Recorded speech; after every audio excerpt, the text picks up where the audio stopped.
According to Chinese military strategist Sun Tzu Wu, a general does not have to carry out every order. Sometimes refusing an order is an expression of the highest honor a commander can have. Precisely because of his act, Maximilian Njegovan deserved the honorary title.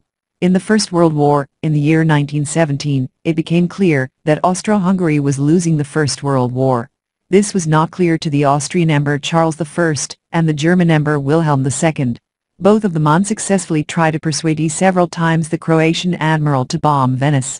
The admiral resolutely refused, which brought him into disfavor with the two emperors. Several facts contributed to his decision: lack of fuel and ammunition for ships, as well as the weak fighting morale of the crew, which was badly affected by the duration of the war. The Croatian admiral showed that ethical and moral principles are above everything, even above imperial orders. Due to the rejection of the imperial orders, Maximilian Njegovan was not dismissed. Such an act is not without similar historical examples.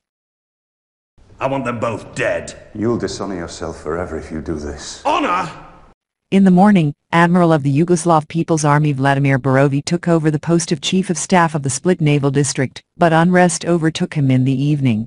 He measured the building of the military complex with quick steps, then went out to breathe in the fresh island air, but deep down he knew there was no going back. His appointment to a new position also meant his consent to any combat action against Croatian citizens. His military honor did not allow him to carry out orders. He wrote a letter that he decided to die an honorable death, because he did not want to wage war against the brotherly Croatian people. He wrote, "Montenegrins cannot fight and destroy a nation that has done them no harm." He also stated his inability to prevent the Yugoslav Navy from operating against Croatia. Borovi stated that the aggression of the Yugoslav People's Army against Croatia was an act contrary to the Montenegrin honor. He had a family, and he was 52 years old. He snuck into the infirmary, rested his gun on his head, and fired.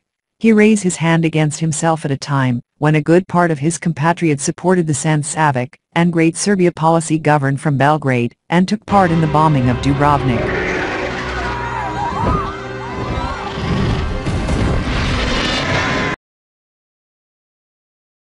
German General von Dietrich Choltitz did the similar in World War II. He was the commander of the German occupation forces in Paris. That German general revoked the decision to destroy Paris, and at the time, was unsure whether his family would be transferred from Germany to neutral Switzerland. The Swedish consul Raoul Nordling managed to persuade him to do so.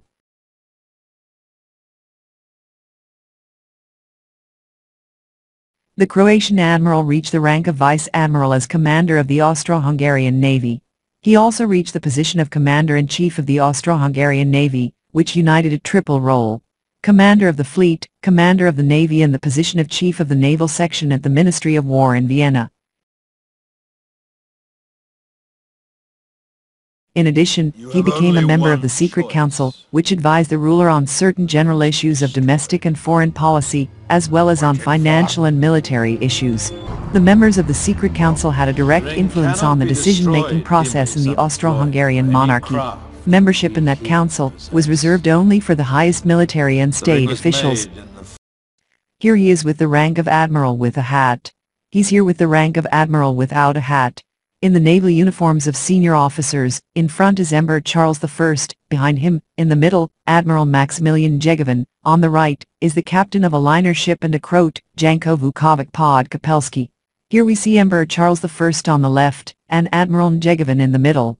Decorations of Croatian Admiral Maximilijan Njegovan: Order of the Iron Crown of the 3rd degree, Order of the Iron Crown of the 1st degree, Order of Leopold, Military Cross of Merit, Badge for Military Service, Bronze Medal of Military Merit, Jubilee Monument 1898, Jubilee Cross 1908, Prussia 2nd degree Red Eagle Medal, which is the German Empire Medal, Liberator Medal, which is the Greek Medal, Double Dragon Medal 2nd degree, which is China Medal, Medjdi Ord 3rd degree, which is the Ottoman Empire Medal, Merito Naval 3rd degree, which is the Kingdom Medal Spain.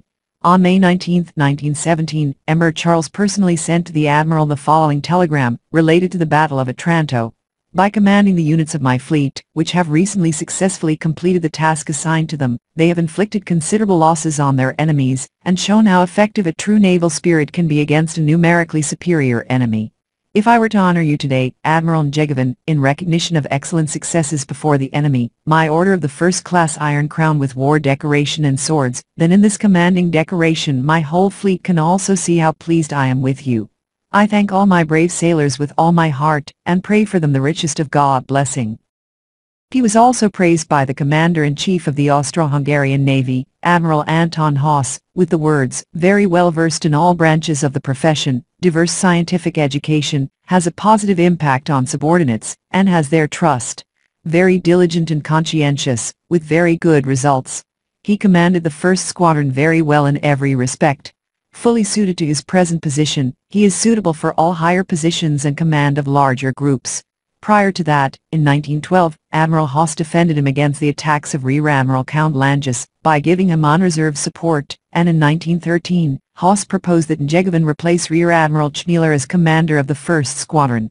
Njegovan did not marry, and had no children, but devoted his entire life to a military career in the Navy. He was a fat man with happy eyes and a pleasant white mustache, conscientious, educated and decent behavior. He was a typical representative of the old Croatian military border. During his schooling he received grades, eager and active, strives to train through learning, serves accurately and reliably in every respect, to be a good artillery and deck cadet. Njegovan's superiors optimistically conclude that this officer gives reason to hope that he too will be fully accountable in that direction, because he is undoubtedly very capable and has good will. He achieved very good results as a teacher in the Serbo-Croatian language. A very useful, willing and ambitious officer. He is further described as calm, and naval officer with character, whose officer behavior was towards subordinates strictly according to official regulations, who accordingly became a good and reliable training officer, and above all, was reliable and very well acquainted with innovations in the field of sea mines. During his service on the corvette Helgoland, his superiors rated him as an officer very eager to serve with good success, strives for further training and exercises. He has passion and a love of the subject of navigation, and he successfully completed the details of navigation on Helgoland. During his service on the ship Hofer, Njegovan is described as an officer with a lively spirit, excellent understanding, sharp memory, correct judgment, determined, energetic, very honorable, very cheerful mood. He took very good care of his subordinates, and is in every way an excellent naval officer, justifying the best hopes. During his service on the ship Erzherzog Karl, Njegovan was praised as a tactician who is a very conscientious, in every way recommended naval staff officer. During the intensified summer squadron, often under difficult circumstances, he led his agendas as chief of staff calmly and prudently to complete satisfaction. He was praised as a highly recommended officer for his military stance and versatile adaptability. Njegovan was placed at the disposal of Archduke Francis Ferdinand, and briefly served as commander of the yacht Miramar, the imperial yacht which used by many members of the imperial family, including Francis Joseph I and Empress Elizabeth.